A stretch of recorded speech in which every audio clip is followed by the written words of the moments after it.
यदि ईमानदारी से गिनती होगी तो बिहार में महागठबंधन की सरकार बनेगी। अच्छा। यदि वोट चोरी होगी तो एनडीए की सरकार बनेगी। जी। अभी भी ईमानदारी की बात कर रहे हैं सर। अब राहुल गांधी इतना जो है बार बार जाकर सभी जगह सभा किए। बिहार में जो है कई सारे रैलियां निकाले, नहीं, उसके ठीक बाद भी जो है वोट चोरी का। ठीक है, लेकिन ये लोग भी तो थेथर हैं, वोट चोरी करने वाले भी तो थेथर लोग हैं। हम्म। सही, अब आपने कहा कि राहुल गांधी ने बहुत जगह वोट चोरी को का पर्दाफाश किया है। महाराष्ट्र में कैसे वोट चोरी हुई, कर्नाटक में कैसे हुई, हरियाणा में कैसे हुई। हरियाणा में तो यहाँ तक दिखा दिया कि ब्राज़ील की एक मॉडल ने आके मॉडल 22 बार वोटिंग कर बाई, दी। हाँ। लेकिन चुनाव आयोग में तो बेशरम लोग सब बैठे हुए हैं, हाँ। नरेंद्र मोदी के दलाल और एजेंट सब बैठे हुए हैं, ज्ञानेश कुमार जैसे लोग। क्योंकि यदि पहले चरण के बाद एग्जिट पोल दिखा देते मीडिया वाले, सच्चा झूठा कुछ भी दिखाते, तो उसका असर दूसरे चरण के मतदान पर पड़ जाता है ना। जो जीतने वाला गठबंधन रहता उसको ज़्यादा वोट मिलने लगते, जो हारने वाला गठबंधन होता उसका मनोबल टूट जाता। इसलिए प्रथम चरण के मतदान के बाद एग्जिट पोल दिखाने पर मनाही थी, चुनाव आयोग की पाबंदी थी। और अगर सच में ऐसा हुआ है तो चुनाव आयोग को इसका संज्ञान लेना चाहिए और उन चैनलों को नोटिस जारी करना चाहिए जिन चैनलों ने मतलब समाप्ति के पहले एग्जिट पोल दिखाना शुरू कर ऑन दिया। कैमरा फटकार लगाए हैं सर तेजस्वी यादव आज। ठीक है, अगर ऐसा सच में हुआ है तो गंभीर बात है। तो इन चैनलों को चुनाव आयोग को नोटिस भेजना चाहिए कि आपने क्या मजाक कर दिया है। पर देखिए, अभी ऑपरेशन सिंदूर में जनता ने देखा ना कितना झूठ फैलाया था गोरी मीडिया ने।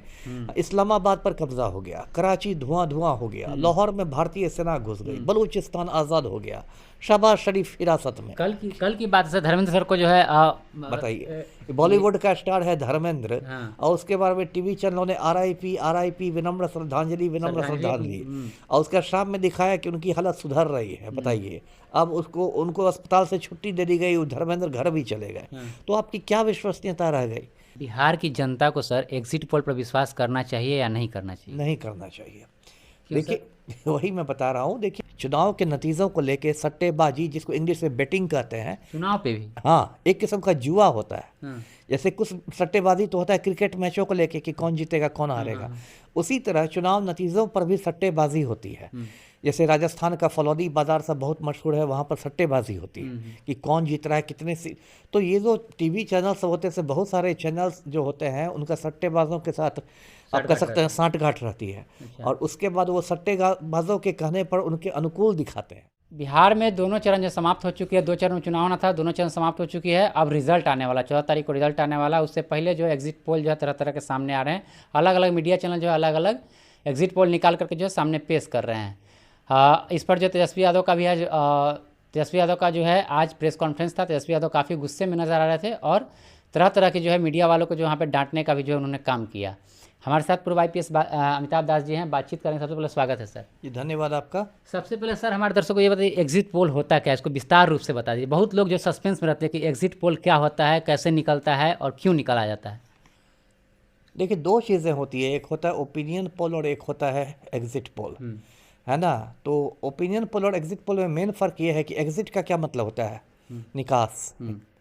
इंग्लिश में एग्जिट कहते हैं, हिंदी में निकास कहते हैं। एग्जिट पोल का ये मतलब होता है कि जो लोग मतदान केंद्र पर वोट दे के लौट रहे होते हैं, निकास कर रहे होते हैं, एग्जिट कर रहे होते हैं मतदान केंद्र से, उनसे मीडिया वाले पूछते हैं कि आपने किसको वोट दिया।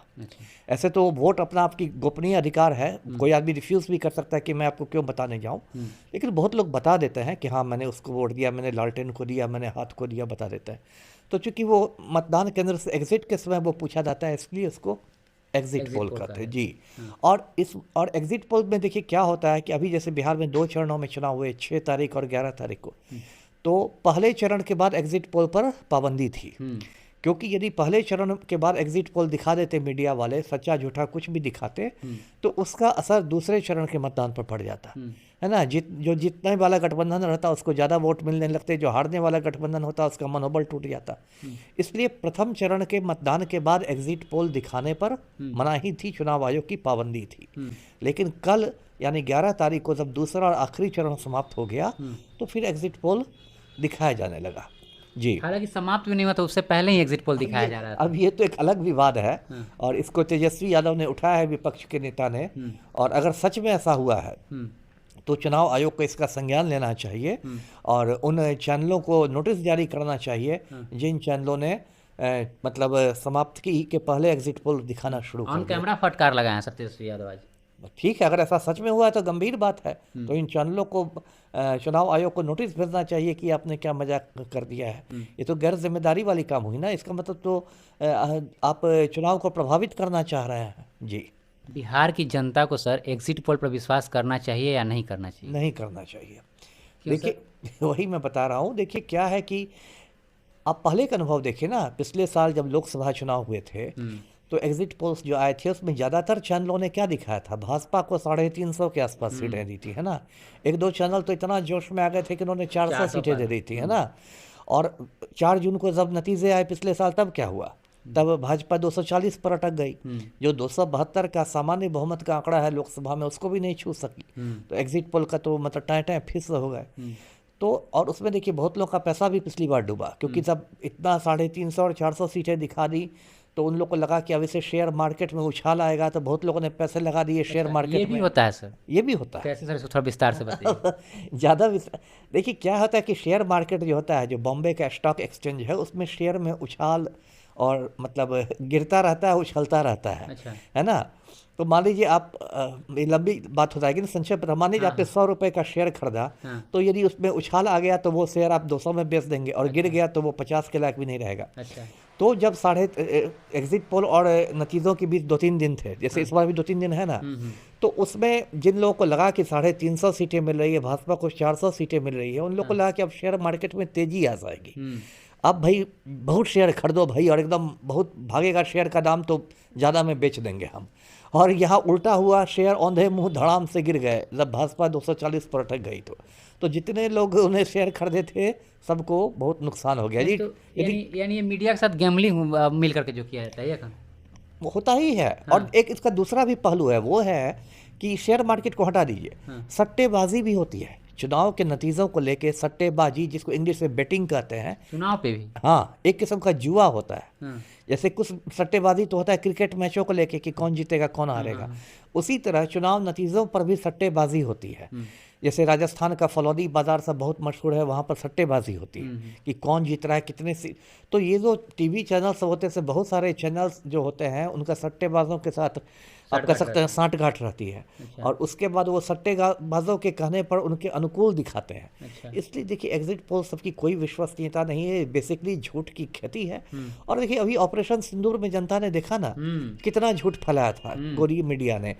इस्लामाबाद पर कब्जा हो गया, कराची धुआं धुआं हो गया, लाहौर में भारतीय सेना घुस गई, बलूचिस्तान आज़ाद हो गया, शहबाज शरीफ हिरासत में। कल की बात से धर्मेंद्र सर को जो है बताइए, बॉलीवुड का स्टार है धर्मेंद्र, और उसके बारे में टीवी चैनलों ने RIP विनम्र श्रद्धांजलि और उसका शाम में दिखाया कि उनकी हालत सुधर रही है। बताइए, अब उनको अस्पताल से छुट्टी दे दी गई, धर्मेंद्र घर भी चले गए। तो आपकी क्या विश्वसनीयता रह गई, है ना। तो इस सब की कोई विश्वसनीयता नहीं है। देखिए मैं फिर आपके चैनल पर कहता हूँ कि यदि ईमानदारी से गिनती होगी तो बिहार में महागठबंधन की सरकार बनेगी। यदि वोट चोरी होगी तो NDA की सरकार बनेगी। जी, अभी भी ईमानदारी की बात कर रहे हैं सर, अभी भी क्या लगता है कि अभी भी जो राहुल गांधी इतना जो है बार बार जाकर सभी जगह सभा किए, बिहार में जो है कई सारे रैलियां निकाले, उसके बाद भी जो है वोट चोरी का। ठीक है, लेकिन ये लोग भी तो थेथर हैं, वोट चोरी करने वाले भी तो थेथर लोग हैं। सही, आपने कहा कि राहुल गांधी ने बहुत जगह वोट चोरी का पर्दाफाश किया है। महाराष्ट्र में कैसे वोट चोरी हुई, कर्नाटक में कैसे हुई, हरियाणा में कैसे हुई। हरियाणा में तो यहाँ तक दिखा दिया कि ब्राज़ील की एक मॉडल ने आके 22 बार वोटिंग कर दी। लेकिन चुनाव आयोग में तो बेशरम लोग सब बैठे हुए हैं, नरेंद्र मोदी के दलाल और एजेंट सब बैठे हुए हैं, ज्ञानेश कुमार जैसे लोग। तो वो तो पूरी कोशिश करेंगे कि वोट चोरी करके, वोट डकैती करके NDA की सरकार बनाई जाए। इसलिए बिहार वासियों को सजग रहना पड़ेगा। यदि वोट चोरी से NDA की सरकार बनती है तो बिहार वासियों को सड़कों पर आना चाहिए। जी, ये भी सर खबर निकली जहाँ पे डाटा रखा गया है, जो वोटिंग पड़ी उसका डाटा रखा हुआ है, तो वहाँ पे भी जो है CCTV ये सब चीज़ों में दिक्कत आ रही है। ऐसी बहुत सारी खबरें आ रही हैं। अभी देखिए समस्तीपुर में सराय रंजन में सैकड़ों जो होती है पर्चियाँ VVPAT की, वो एक खेत में मिली, है ना। और अब DM जाके कह रहे हैं समस्तीपुर के कि नहीं ये मॉक ड्रिल की पर्चियाँ थी। तो यदि मॉक ड्रिल की पर्चियाँ थी भी तो कायदे से इनको फाड़ देना चाहिए था, श्रेड कर देना चाहिए था। आपने फाड़ा नहीं, ऐसे बहुत पर्चियाँ सलामत है, उन्हें रोड पे आपने फेंक दिया ऐसे। बताइए कितना गैर जिम्मेदाराना काम है। ये तो भ्रामक फैलाने वाली बात हो गई है ही। और उसमें जब हंगामा हुआ, जब वो वीडियो वायरल हो गया, तो वहाँ के जो सराय रंजन के ARO हैं उनको निलंबित करके बलि का बकरा बना दिया गया। ओवरऑल तो इसका मतलब जिम्मा डीएम पर था। तो ये सब तो हो ही रहा है। और भी जगह से खबर आ रही है कि वज्रगृह के साथ जो स्ट्रांग रूम होता है, वज्रगृह जिसको हिंदी में कहते हैं, जिसमें ईवीएम जमा किए जाते हैं, उसके सामने वाला सीसीटीवी कैमरा खड़ा हो गया, वहाँ पिकअप वैन दिखा गया। तो ये सब तो कोशिशें हो ही रही हैं जी, यानी पूरे बदलने की जो है कोशिश चल रही है। चल रही है जी। ऐसा आप कह रहे हैं सर? हाँ, मैं कह रहा हूँ, और मतलब किसी आधार पर कर रहा हूँ, हवा में नहीं कह रहा हूँ जी। यानी अभी भी जो है भरोसा करने लायक नहीं है नहीं इलेक्शन है, कमीशन पे। बिल्कुल नहीं है।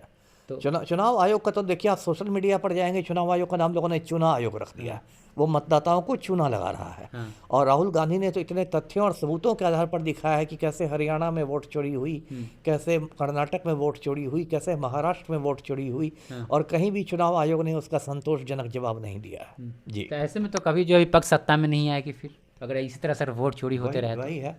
अब उसका क्या रास्ता है? रास्ता वही है, नेपाल का रास्ता, जनजी क्रांति। जनजी क्रांति, जनजी क्रांति वही रास्ता बिहार है में ना। भी जनजी क्रांति जो होनी चाहिए, क्यों नहीं होनी चाहिए? है। सब बेईमानी करेंगे तो जनजी क्रांति क्यों नहीं होनी चाहिए जी। चलिए, तो हमारे साथ अमिताभ दास जी थे, जो अभी एग्जिट पोल है उस पर बातचीत हो रही थी और इन्होंने अपना बात जो है रखा। आपकी क्या प्रतिक्रिया एग्जिट पोल को लेकर के? जिस तरह से तरह तरह की प्रतिक्रियाएं सामने आ रही है, आप अपनी प्रतिक्रिया भी कमेंट बॉक्स में लिख दीजिएगा। देखते रहिए पब्लिकल। मैं अभिषेक, बहुत बहुत धन्यवाद।